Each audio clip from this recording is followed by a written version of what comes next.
నమస్తే, welcome to our channel. నేను మీ ప్రియాంకారావు. నిన్న ఉండవల్లి అరుణ్ కుమార్ గారు ప్రెస్ మీట్ పెట్టారు.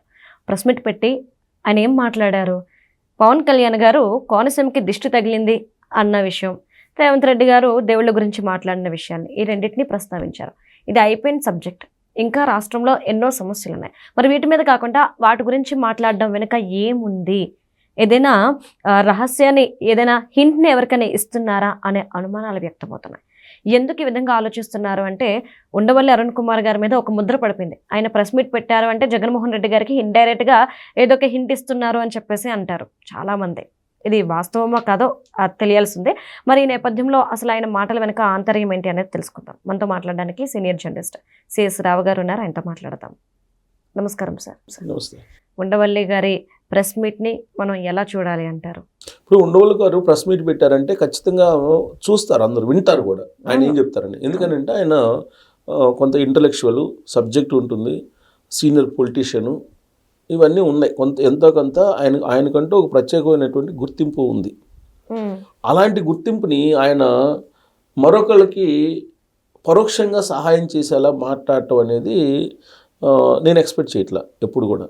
ఎందుకనంటే ఉండవల్లి అరుణ్ కుమార్ గారి నుంచి ఆశించేది ఏంటంటే రాష్ట్ర ప్రయోజనాల కోసం, రాష్ట్రం కోసం ఆయన మాట్లాడతారు అని. ఏ విధంగా అయితే ఉండవల్లి అరుణ్ కుమార్ గారు నేను సీఎం అవుతాను అనుకున్నాను పవన్ కళ్యాణ్ని, సీఎం అవుతాను అనుకున్నటువంటి పవన్ కళ్యాణ్ గారు ఇలా మాట్లాడతారు అనుకోలేదు అని చెప్పి అన్నారు. అదే తరహాలో ఉండవల్లి అరుణ్ కుమార్ గారు ఇలా మాట్లాడతారని నేను కూడా అనుకోలే. ఉండవల్లి అరుణ్ కుమార్ గారు ప్రెస్ మీట్ పెడితే కనుక ఖచ్చితంగా రాష్ట్ర ప్రయోజనాల కోసం, రాష్ట్రం కోసం మాట్లాడతారని నేను అనుకునేవాడిని. కానీ ఇలా మాట్లాడతారు అనుకోలే. ఇప్పుడు ఎందుకు మాట్లాడినట్టు? ఆయన అగ్నికి ఆజ్యం పోసినట్టే కదా. ఆల్రెడీ ఆయన ఏదో వ్యాఖ్యలు చేశారు.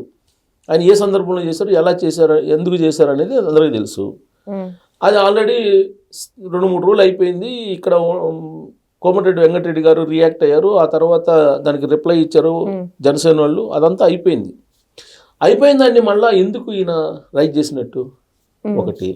2, హిందూ దేవుళ్ళ గురించి రేవంత్ రెడ్డి గారు ఇక్కడ ఏదో ఆయన మాట్లాడుతూ, కాంగ్రెస్ పార్టీ గురించి మాట్లాడుతూ, ఆ కాంగ్రెస్ పార్టీ విస్తృతమైనటువంటి అంతర్గత ప్రజాస్వామ్యం ఉంటుంది అని చెప్పి మాట్లాడుతూ, కాంగ్రెస్ పార్టీ ఎలాంటిదంటే హిందూ దేవుళ్ళ లాంటిది అని చెప్పి కంపేర్ చేసుకుంటూ ఏదో మాట్లాడాడు ఆయన. దాన్ని కూడా ప్రస్తావించారు. ఉండవల్లి అరుణ్ కుమార్ గారికి ప్రస్తావించాల్సిన అవసరం ఏంది? ఆయన మాట్లాడాల్సిన ఇష్యూస్ చాలా ఉన్నాయి కదా, అనేక అంశాలు ఉన్నాయి. నేనేమనుకున్నానంటే ఆయన ప్రెస్ మీట్, నేను కూడా ఆయన ప్రెస్ మీట్ పెడితే వింటాను. ఆయన ప్రెస్ మీట్ పెడితే ఏదన్నా విభజన చట్టంలో విభజన హామీలు ఏవైతే ఉన్నాయో, విభజన హామీలు ఎలా నెరవేర్చుకోవాలి అనే దాని మీద మాట్లాడతారేమో అని ఎక్స్పెక్ట్ చేస్తా. అలాగే ఈ లిక్కర్ స్కామ్ గురించి మాట్లాడతారేమో అని చెప్పి ఎక్స్పెక్ట్ చేస్తాం. ఎందుకంటే జనరల్గా ఆయన సీనియర్ పొలిటీషియన్ కాబట్టి. ఆ లిక్కర్ స్కామ్ అబద్ధం అని చెప్పి జగన్మోహన్ రెడ్డి గారు అంటున్నారు కదా, ఆ లిక్కర్ స్కామ్లో నిజం ఉందా లేదనేది ఆయన మాట్లాడతారేమోనని చెప్పి ఎక్స్పెక్ట్ చేశాను నేను. అసలు ఎక్కడ కూడా లిక్కర్ స్కామ్ గురించి ఆ ప్రస్తావన కూడా తీసుకురాలి ఆయన. అంటే ఉండవల్లి గారు ఏవైతే సమస్యలు ఉన్నాయో ఆ సమస్యల మీద మాట్లాడడం అనేది చాలా అరుదుగా. అంటే ఈ మధ్య రాష్ట్రంలో ఇష్యూస్ ఏంటి? జగన్మోహన్ రెడ్డి గారు చెప్తుంది లిక్కర్ స్కామ్ కేసు కాదు అంటున్నాడు. లేదు, తరక అనేది అసలు అది కేసే కాదని అంటున్నారు. చాలా చిన్న కేసు. తర్వాత మెడికల్ కాలేజీలకు సంబంధించి PPP 3 అది తప్పు అని చెప్పి చెబుతున్నాడు.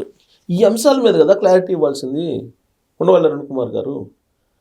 దాని మీద క్లారిటీ ఇస్తే ఆయన, అది ఇప్పుడు ఎవరు తప్పు, చంద్రబాబు నాయుడు గారు చెప్తుంది తప్ప లేదంటే జగన్మోహన్ రెడ్డి గారు చెప్తుంది తప్ప అనేది కొంతమంది ఒక సెక్టర్ ఆఫ్ పీపుల్ వెయిట్ చేస్తున్నారు.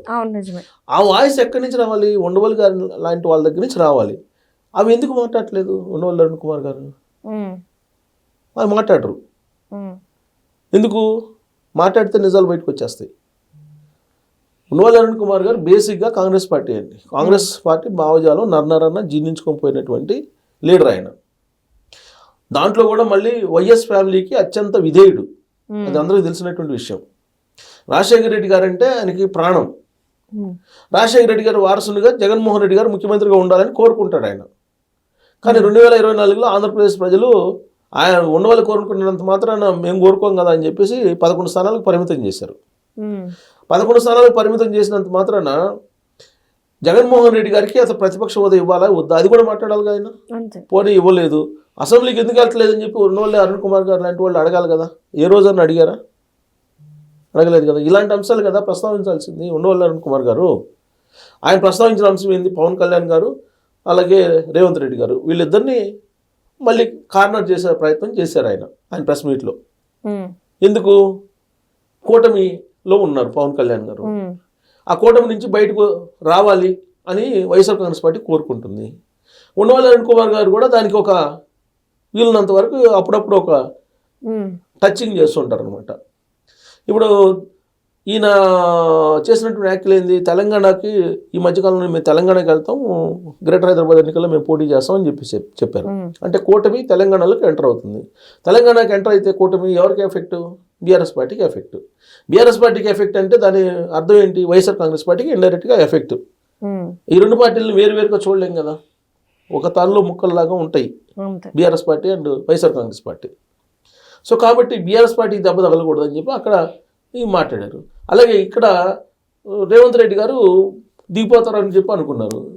రేవంత్ రెడ్డి గారు 10 ఏళ్ళు నేనే సీఎం అంటున్నారు ఆయన. సో ఆయన్ను బదనాం చేస్తే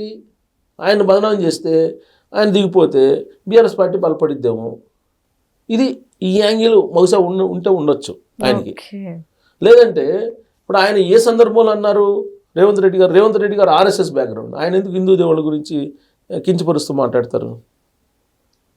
జనరల్గా హిందూ దేవుళ్ళు ఎంతమంది ఉన్నారు ఆయనే చెప్పారు కదా ప్రెస్ మీట్లో, 3 దేవతలని 33 కోట్ల ఏదో చెప్తుంటారు.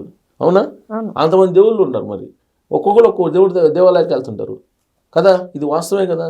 ఇది ఉండవల్లి అరుణ్ కుమార్ గారు తన ప్రెస్ మీట్లో కూడా చెప్పారు కదా, అనేక మంది దేవుళ్ళు ఉంటారు, హిందూ మతం అనేది లేదు, సనాతన ధర్మం అనేది ఉంది అని చెప్పి ఆయనే చెప్తున్నాడు. మరి హిందూ దేవుళ్ళు నిజంగానే ఇప్పుడు కొంతమందికి శివుడు అంటే ఇష్టం, కొంతమందికి వెంకటేశ్వర స్వామి అంటే ఇష్టం, కొంతమందికి హనుమాన్ అంటే ఇష్టం, కొంతమంది అమ్మవారు అంటే ఇష్టం. ఇట్లా రకరకాలు ఎవరి మనోభావాలకు అనుగుణంగా వాళ్ళు అదే చెప్పారు. రేవంత్ రెడ్డి గారు చెప్పే దాంట్లో కొద్దిగా ఏదన్నా కొంచెం అటు ఇటు ఉండొచ్చాము కానీ అదే చెప్పారు. అంటే అర్థం చేసుకోవడంలో కన్వే చేయడంలో మిస్టేక్ అయి ఉండాలి మేబీ. అంతే. ఇప్పుడు ఆయన తన పార్టీ కూడా అలాంటిదని చెప్పాడు. తన పార్టీ కూడా కాళ్ళలో కట్టిపెట్టే వాళ్ళు ఉంటారు పొలిటీషియన్స్, రాజకీయం అంటేనే అది. ఒకవేళ తట్టుకొని పడితే ఎమ్మటే లేచి వెళ్ళాలి. ఈ పార్టీలో ఒక్కొక్కళ్ళు ఉంటారు చెప్పుకునేదానికి చెప్తున్నారు, అలా చెప్పారు. అంటే పూర్తిగా వినకుండా ఇప్పుడు అలాగే పవన్ కళ్యాణ్ గారు ఏం చెప్పారు, దిష్టి పెట్టారు కోనసీమ కన్నా. నిజంగా కూడా ఉద్యమ సమయంలో అనేక సందర్భాల్లో కేసీఆర్ గారు కానీ కేటీఆర్ గారు కానీ అనేక మంది కోనసీమ పచ్చగా ఉంటుంది, మాది నీళ్లు లేకుండా ఎడారిగా మారిపోయింది, తెలంగాణ వెనకబడిపోయింది, పచ్చని కోనసీమ అని చెప్పి అనేక సందర్భాలు అన్నారు. నీళ్లు నియామకాలు నిధులు అని చెప్పి చాలా సందర్భాలు అన్నారు. ఇప్పుడు ఆ ప్రస్తావన తీసుకొచ్చి ఆయన మాట్లాడి ఉండొచ్చు. అవును, ఇప్పుడు ఇది జనరల్గా దిష్టి గురించి మాట్లాడాడు ఆయన, అంతే తప్ప తెలంగాణ వాళ్ళు దిష్టి పెడితే అది అయిందని కాదు. ఇప్పుడు ఏంటి, ఇది మొత్తం రాసుకొని ఇది ఏదో కులాలకు సంబంధించి లేదంటే మతాలకు సంబంధించి ప్రాంతాలకు సంబంధించి ఇష్యూస్ రావాలి. ఇదా ఒక సీనియర్ పొలిటీషియన్, ఒక మేధావి వర్గానికి సంబంధించినటువంటి లీడరు మాట్లాడేది ప్రెస్ మీట్లో. జనరల్గా నాలాంటి వాళ్ళు ఎదురు చూస్తుంటారు, ఆయన ఏదైనా పాయింట్ చెప్తారేమో కొత్త పాయింట్ అని. ఇలాంటి పాయింట్స్ చెప్తారని నేను ఎక్స్పెక్ట్ చేయాలి ఆయన నుంచి. ఇప్పుడు 2 రాష్ట్రాల్లో ఉన్నటువంటి ఇష్యూస్ ఇండస్ట్రీ ఇంకా ఇప్పుడు ఏం జరుగుతుంది, పారిశ్రామికవేత్తల సదస్సు జరుగుతుంది, ఉద్యోగ కల్పన జరుగుతుంది, ఆర్టిఫిషియల్ ఇంటెలిజెన్స్ సంబంధించి, లేదంటే అక్కడ క్వాంటమ్ కంప్యూటర్స్ అంటున్నారు, దీని గురించి ఏమన్నా మాట్లాడతారేమో అనుకున్నాను నేను.